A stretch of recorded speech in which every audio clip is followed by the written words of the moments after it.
പ്രിയ ദൈവത്തിൻ്റെ അതിപരിശുദ്ധ നാമം വാഴ്ത്തപ്പെടുമാറാകട്ടെ.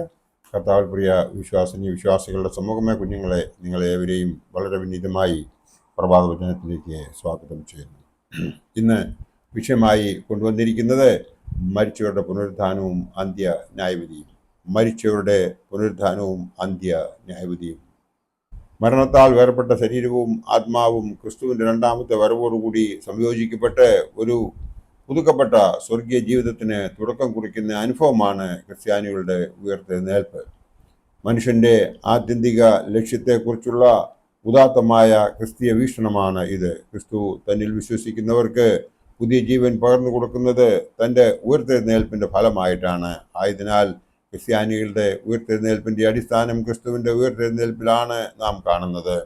ഓരോ വ്യക്തിക്കും അവൻ്റെ ആത്യന്തിക അവസ്ഥയ്ക്കായുള്ള വിധി കൽപ്പിക്കുവാനുള്ളതാണ് കർത്താവിൻ്റെ രണ്ടാമത്തെ വരവ് എന്ന് നമുക്ക് ഏവർക്കും അറിയാം. ആ രണ്ടാമത്തെ വരവിൽ നമുക്ക് ഉയർത്തെഴുന്നേൽപ്പ് സാധിക്കണമെന്നുണ്ടെങ്കിൽ നമ്മുടെ ജീവിതവും വളരെ വിശുദ്ധി ഉള്ളത് ആയിരിക്കണം എന്ന് ഇവിടെ എടുത്തു പറയുന്നുണ്ട്.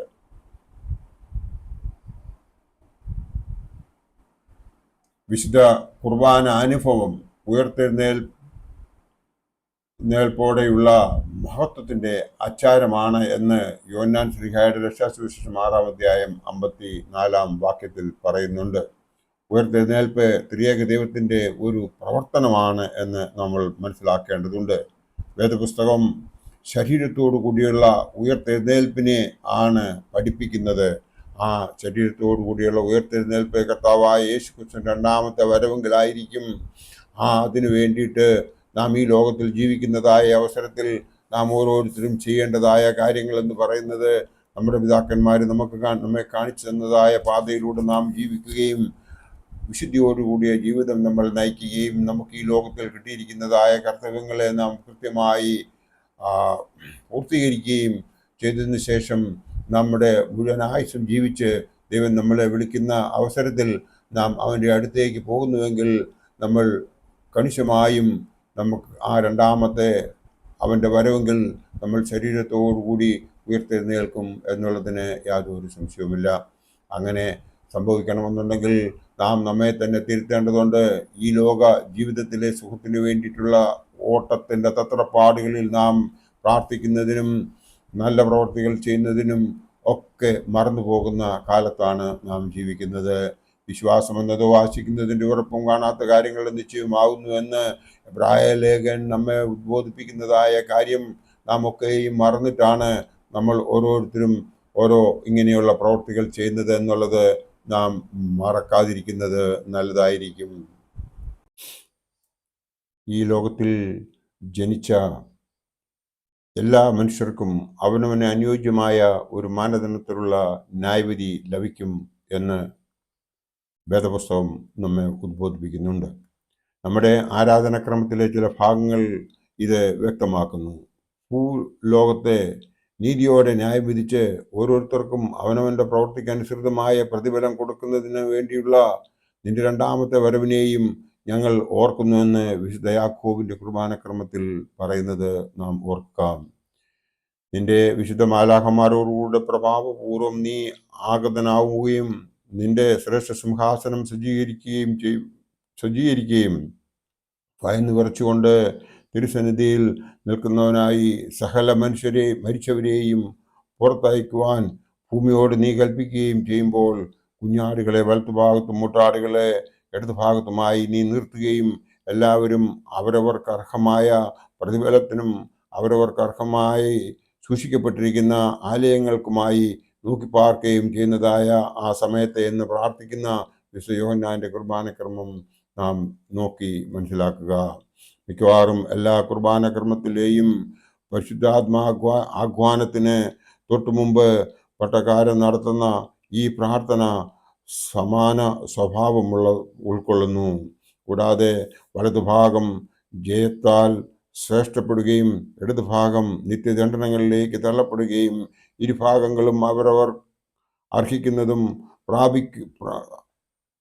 പ്രാപിക്കുകയും അവർക്ക് മാറ്റം സംഭവിക്കാതിരിക്കുകയും ചെയ്യുന്നതായ ആ സമയത്ത് എന്ന് നമ്മൾ പുരുഷന്മാരുടെ സംസ്കാരം രണ്ടാം ശുശ്രൂഷയിലെ സെതറായിൽ വായിക്കുന്നതൊക്കെയും നാം ഒന്ന് കൂട്ടി വായിക്കേണ്ടതുണ്ട്. നല്ലതാകട്ടെ തീയതാകട്ടെ അവനവനാൽ പ്രവർത്തിക്കപ്പെട്ടിട്ടുള്ളവയെക്കുറിച്ച് സമാധാനം ബോധിപ്പിക്കുവാനായി സകല വംശങ്ങളും ഗോത്രങ്ങളും പരിഭ്രമജനകവും ഭയങ്കരവുമായ നിന്റെ സിംഹാസനത്തിന് മുമ്പാകെ വന്നുകൂടുകയും ചെയ്യുന്നു എന്ന് പുരുഷന്മാരുടെ സംസ്കാരം മൂന്നാം ശുശ്രൂഷയിലെ സതറായിൽ വായിക്കുന്നതും നാം ഒന്ന് കൂട്ടി വായിച്ചു നോക്കുമ്പോൾ നമുക്ക് മനസ്സിലാകും. ഈ ലോകത്തിൽ നാം കണ്ടിരിക്കുന്നതായ, നാം കേട്ടിരിക്കുന്നതായ, നമുക്ക് അനുഭവത്തിലൂടെ വന്നിട്ടുള്ളതായ ആ കാര്യങ്ങൾ, അതായത് മരിച്ചവരുടെ പുനരുത്ഥാനവും അന്ത്യന്യായവിധിയും ഉണ്ട് എന്നത്, അത് മനസ്സിലാക്കുന്നുവെങ്കിൽ ഈ ലോകത്തിൽ നമ്മൾ വളരെ വിശുദ്ധിയോടുകൂടി ജീവിക്കുവാൻ വേണ്ടിയിട്ട് നമ്മളെ പിതാക്കന്മാർ അതിൻ്റെ യഥാർത്ഥ വഴി പറഞ്ഞു തന്നിട്ടുണ്ട്. അതിനുവേണ്ടി നാം ചെയ്യേണ്ടത് വിശുദ്ധ കുർബാനയിൽ സംബന്ധിക്കുകയും വിശുദ്ധ കുർബാന വിശുദ്ധിയോടുകൂടി അനുഭവിക്കുകയും ചെയ്യുകയാണ് വേണ്ടത്. അതുപോലെ തന്നെ നമ്മളുടെ ഓരോ പ്രവൃത്തിയും നല്ല രീതിയിലായിരിക്കണം. നാം ആദ്യമായി അതിന് മനസ്സിലാക്കേണ്ടത് യാക്കോബ് ശ്ലീഹ പൊതുവിനെഴുതിയ ലേഖനത്തിൽ പറയുന്നുണ്ട്, നീ നിന്റെ നാവിനെ സൂക്ഷിക്കുക എന്ന്. നാം ഒരു കാര്യം മനസ്സിലാക്കണം, നമ്മുടെ ആന്തര്യങ്ങളെ തിരിച്ചറിയുന്നവനായ കർത്താവ് നമ്മുടെ മനസ്സിൽ വിചാരിക്കുന്നത് പോലും അവൻ മനസ്സിലാക്കുമ്പോൾ അകൽക്കർച്ച എന്ന് പറയുന്നത് നമ്മുടെ വാ കൊണ്ട് നമ്മൾ പറയുന്നത് മാത്രമേ അവർക്ക് കേൾക്കുവാൻ സാധിക്കുകയുള്ളൂ. ആയതിനാൽ നാം നല്ലതാണ് ചെയ്യുന്നതെങ്കിൽ, നല്ല കാര്യങ്ങളാണ് പറയുന്നതെങ്കിൽ പോസിറ്റീവ് ആറ്റിറ്റ്യൂഡ് കൂടിയാണ് ജീവിക്കുന്നതെങ്കിൽ അവന് നമ്മളുടെ പിന്നിലെ നിൽക്കുവാൻ സാധിക്കൂ. നമ്മളുടെ ഉള്ളിൽ കഴിയുന്നതായ ആ പരിശുദ്ധാത്മ നൽവരം ആ ശക്തി കൊണ്ട് നാം ജീവിക്കുന്നുവെങ്കിൽ അകൽക്കർച്ച ഒരിക്കലും നമ്മളെ നയിക്കുകയില്ല. ആയതിനാൽ നമുക്ക് ഈ ലോകത്തിൽ നല്ല ജീവിതം ജീവിച്ച് പുനരുദ്ധാനത്തിൽ അന്ത്യന്യായവിധിയിൽ കർത്താവായ യേശു ക്രിസ്തുവിനോടൊപ്പം അവൻ്റെ വലത്ത് ഭാഗത്തിരുന്നു കൊണ്ട് അവനെ നമുക്ക് സ്തുതിക്കാനായിട്ട് സാധിക്കും. നമുക്ക് അതിനു വേണ്ടിയിട്ട് ഈ ലോകത്തിൽ ലഭിച്ചിട്ടുള്ളതായ കൃപാവരങ്ങൾക്കായി എപ്പോഴും നന്ദി പറയുകയും നമ്മൾ എന്ത് തന്നെ ചെയ്താലും അതൊക്കെയും ദൈവത്തിൽ സമർപ്പിച്ചുകൊണ്ട് ചെയ്യുകയും ചെയ്യുന്നുവെങ്കിൽ നമുക്ക് നല്ല ഒരു അന്ത്യം നമുക്ക് ഈ ലോകത്തിൽ ലഭിക്കുമെന്ന് മാത്രമല്ല, നമ്മുടെ നിത്യ ജീവിതത്തിൽ ആ മൂന്നാമത്തെ കിരീടം നമ്മൾ സ്വീകരിച്ചുകൊണ്ട് അവനോടൊപ്പം നമുക്ക് ജീവിക്കുവാൻ സാധിക്കും. അതിനുവേണ്ടി നാം ഓരോരുത്തരും തയ്യാറാകുകയാണ് വേണ്ടത്. സഭയുടെ ചട്ടക്കൂട്ടിൽ നിന്നുകൊണ്ട് വിശ്വാസത്തോടുകൂടി ആചാര്യശ്രേഷ്ഠന്മാർ നമ്മെ ഉദ്ബോധിപ്പിക്കുന്നത് കൃത്യമായി മനസ്സിലാക്കിക്കൊണ്ട് നാം ജീവിക്കുന്നുവെങ്കിൽ ദൈവം നമ്മളെ എല്ലാവരെയും അനുഗ്രഹിക്കും. എൻ്റെ വാക്കുകൾ ഇവിടെ ഉപസംഹരിക്കട്ടെ. നന്ദി, നമസ്കാരം.